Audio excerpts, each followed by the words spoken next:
हो भाऊ तुम्हाला बरोबर भाऊ इथे मागे किरीट सोनवळ्याच्या दबावामधून जे अंतर्गाव आणि हो हा अहवाल आहे. हा हा जे गुन्हे दाखल झाले होते 5-5 का 6-6 जणांवर काय हो. तर त्याच्यावर तुम्ही काय बोलले का एसपीशी बोललो ना आम्ही त्यावेळेसच बोललो आणि ते एकदम मायनर चुका आहेत. खोडताळ आहे आणि खोडताळ असल्यानंतर काही त्यांनी दिलेल्या दाखल्यात खोडताळ नाही. त्यांनी सबमिट केलेल्या खोडताळी अशी आहे की समजा आता बळवंत आहे तर मग BAW कोणी BA करते बी तर हां तर ह्या चुका आहे. आणि जसं मुस्लिम समाजात जसं कसं आहे कुमारी असली ते कौसर तिकडे मग बानो होते किंवा परवीन होते मग ते बानो कशी आली इकडे तर कौशिक आहे कौसर आहे म्हणजे ह्या जसं आता माझ्या स्वतःच्या आईचा दाखला नव्हता जन्म आता तिचं वय 85 आहे मग ते वय तिचा दाखला नव्हता तर मग सहज तारीख जे कोणती तारीख असेल ते तारीख सांगून तिचा आधार त्या चुकांवर त्यांनी हे केलं म्हणून तिकडे अंजनगावात गुन्हे दाखल झाले. आता इथं अमरावती शहरात खूप त्याचं षडयंत्र झालं 3 आणि किरीट सोमय्या तुम्हाला प्रेसले कोणाला माहिती आहे काय किरीट सोमय्या 3 दिवसाच्या पूर्वी अमरावतीत येऊन गेले म्हणजे आता तरी तुम्हाला प्रेसली सांगत नाही कोणालाच सांगत नाही. हां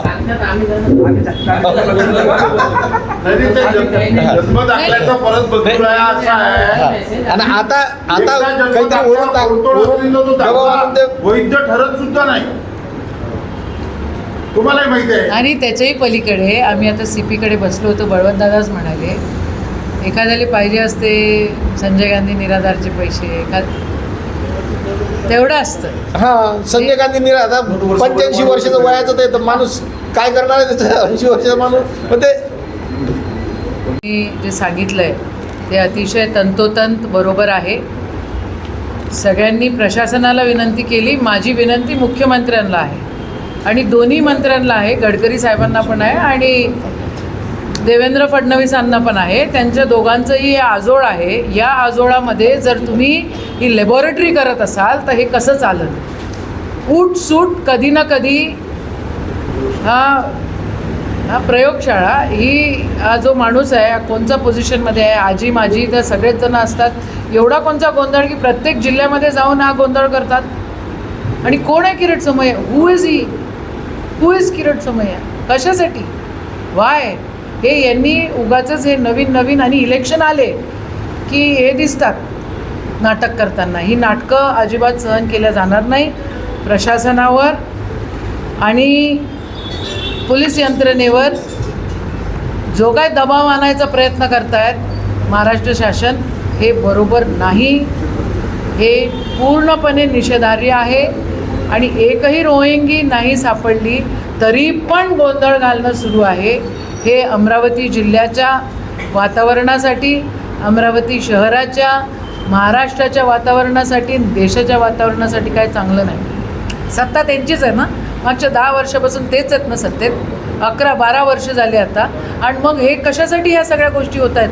मग यांना सत्ता जर व्यवस्थित नाहीच राबवता येत तर मग सोडून द्यावे. एकीकडे वोट चोरी करायची दुसरीकडे जातीय दंगली करायच्या हे सहन नाही केला जाणार. तुम्हाला चालवता येत नसेल तर तुम्ही सगळे राजीनामे द्या मग बघू काय होतं. मी जे सांगितलं आहे ते अतिशय तंतोतंत बरोबर आहे. सगळ्यांनी प्रशासनाला विनंती केली. माझी विनंती मुख्यमंत्र्यांना आहे आणि दोन्ही मंत्र्यांना आहे. गडकरी साहेबांना पण आहे आणि देवेंद्र फडणवीसांना पण आहे. त्यांच्या दोघांचंही हे आजोळ आहे. या आजोळामध्ये जर तुम्ही ही लॅबॉरेटरी करत असाल तर हे कसं चालेल. उठसूट कधी ना कधी हा प्रयोगशाळा ही हा जो माणूस आहे कोणत्या पोझिशनमध्ये आहे आजी माझी तर सगळेच जण असतात. एवढा कोणता गोंधळ की प्रत्येक जिल्ह्यामध्ये जाऊन हा गोंधळ करतात.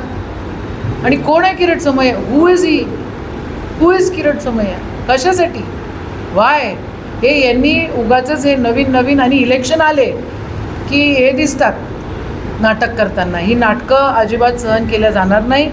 प्रशासनावर आणि पोलीस यंत्रणेवर जो काय दबाव आणायचा प्रयत्न करतायत महाराष्ट्र शासन हे बरोबर नाही. हे पूर्णपणे निषेधार्ह आहे. आणि एकही रोहिंगी नाही सापडली तरी पण गोंधळ घालणं सुरू आहे. हे अमरावती जिल्ह्याच्या वातावरणासाठी, अमरावती शहराच्या, महाराष्ट्राच्या वातावरणासाठी, देशाच्या वातावरणासाठी काय चांगलं नाही. सत्ता त्यांचीच आहे ना, मागच्या 10 वर्षापासून तेच आहेत ना सत्तेत, 11-12 वर्ष झाले आता. आणि मग हे कशासाठी ह्या सगळ्या गोष्टी होत आहेत? मग यांना सत्ता जर व्यवस्थित नाहीच राबवता येत तर मग सोडून द्यावे. एकीकडे वोट चोरी करायची, दुसरीकडे जातीय दंगली करायच्या, हे सहन नाही केलं जाणार. तुम्हाला चालवता येत नसेल तर तुम्ही सगळे राजीनामे द्या, मग बघू काय होतं. आज जी ही काही पत्रकार परिषद घेतल्या जात आहे त्याचं खरं कारण एक असं आहे की जिल्ह्यात माजी खासदार किरीट सोमय्या हे वारंवार इथं जे काही जन्ममृत्यूचे दाखले दिले गेले त्या संदर्भात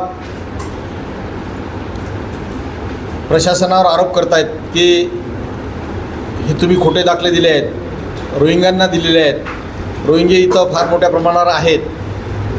पण या निमित्तानं मी स्पष्ट सांगू इच्छितो की जी काही प्रशासनानं मला माहिती पुरवली ती माहिती म्हणजे जिल्ह्यात एकही रोहिंग्या नाही असंच प्रशासनानं स्पष्ट केलं. तरी पण किरीट सोमय्या जे काही अमरावतीचा इतिहास आहे, अमरावती जे शांत आहे आणि या अमरावतीची शांतता कशी भंग पाहावी या हेतूनं वारंवार प्रशासनावर दबाव आणत आहे आणि खोटे गुन्हे दाखल करण्यासाठी प्रशासनावर वारंवार दबाव आणत आहेत.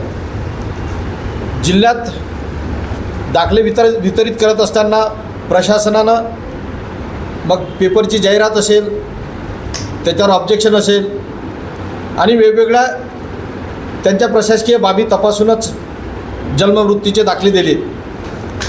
काही मायनर चुका प्रशासनाकडून झाल्या असतील पण त्या चुका ह्या कुठंतरी धार्मिक वादाकडे नेणं हे चुकीचं आहे.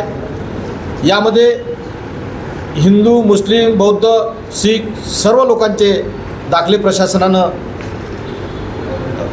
वितरित केले. प्रत्येकाच दाखल्यामध्ये मग हिंदू असतील, बौद्ध असतील, मुस्लिम असतील, या सगळ्यांच्या दाखल्यामध्ये कुठल्या ना कुठल्या तरी थोड्या चुका प्रशासनाला नंतर आढळल्या.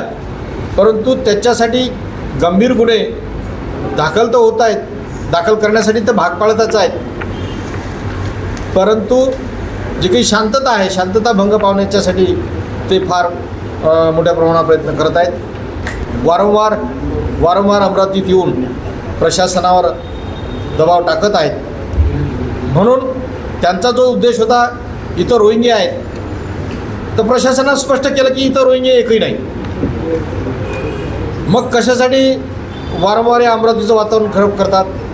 आज परिस्थिती अशी निर्माण झाली की मग हिंदू असेल, बौद्ध असेल किंवा मुस्लिम असेल, यांना ख्रिश्चन असेल किंवा इतर धर्माचे लोक असतील, ज्यांनी जन्ममृत्यूचे दाखले काढले, त्यामुळे प्रशासनानं हे मध्यंतरीच्या काळात बंद केले आणि बंद केल्यामुळे मुलांच्या शिक्षणासाठी जे काही डॉक्युमेंट पाहिजेत प्रत्येकाच्याच ते सुद्धा मिळत नाही. जन्ममृत्यूच्या नोंदी वेळेवर होत नसल्यामुळे जे काही इतर बाबी आहेत त्या बाबीसुद्धा त्या लोकांकडे होत नाहीत. म्हणून आमचे या निमित्तानं आता आम्ही CP साहेबांनासुद्धा भेटलो. तर आमची प्रशासनालाही विनंती आहे की ज्या उद्देशानं नाही जे किरीट सोमय्या जे आहे माजी खासदार हे अमरावतीत वारंवार येऊन जे काही अमरावतीचं वातावरण खराब करत आहेत त्यांना सुरुवातीलाच त्यांची मागणी होती की अमरावती जिल्ह्यात रोहिंगे आहे, फार मोठ्या प्रमाणात रोहिंगे आहेत. पण त्याच्यानंतर प्रशासनानं पूर्ण छाननी केली. प्रशासनानं छाननी करून जे जन्ममृत्यूचे दाखले दिले त्यांच्यावर जे ऑब्जेक्शन घेतलं होतं ते सुद्धा त्यांनी प्रशासनाने तपासणी केली आणि तपासणी केल्यानंतर एकही जिल्ह्यात रोहिंग्या किंवा बांगलादेशी नाही असं प्रशासनानं स्पष्ट केलं. तरी पण किरीट सोमय्या हे वारंवार अमरावतीत येत असून जातीय सलोखा बिघडवण्याचं काम सातत्यानं ते करत आहेत. दाखले देत असताना हिंदू, मुस्लिम, बौद्ध, शीख, ईसाई जे काही धर्म असतील त्या धर्माचे सर्वच लोकांना दाखले मिळाले होते. पण ते दाखले दिल्यानंतर काही ठिकाणी स्पेलिंग मिस्टेक असेल किंवा काही ठिकाणी थोड्या मायनर चुका असतील. या चुका संदर्भात प्रशासनाच्या लक्षात आलं. प्रशासनाच्या लक्षात आल्यानंतर ते दाखलेसुद्धा त्यांनी रद्द केले. परंतु दाखले रद्द केले एकही रोहिंग्या किंवा बांगलादेशी नाही, तरी पण वारंवार किरीट सोमय्या हे अमरावतीत येऊन प्रशासनावर दबाव टाकून विशिष्ट लोकांवर FIR करण्याची किंवा गुन्हे दाखल करण्याचे निर्देश देत आहेत. म्हणून हे कुठेतरी चुकलेलं आहे आणि हे असं होता कामा नये. अमरावती जिल्ह्यात जे सलोख्याचं वातावरण आहे ते किरीट सोमय्यांनी बिघडू नये. अमरावतीत किंवा अमरावती शहरात पूर्ण तालुक्यात अंजनगाव तालुका असेल, अचलपूर तालुका असेल किंवा इतर सगळे तालुके असतील, या तालुक्यात फिरून जिल्ह्यात त्यांनी जो गवगाव केला ते प्रशासनानं स्पष्ट केलं की इथं एकही रोहिंग्या नाही. तरी पण ते वारंवार कुठला तरी दबाव आणून हे प्रशासनाला त्यांच्यावर गुन्हे दाखल करण्यास भाग पाडत आहेत. म्हणून हे निषेधार्ह आहे. आमची प्रशासनाला या निमित्तानं विनंती आहे की असं चुकीचं काम आपण करू नये.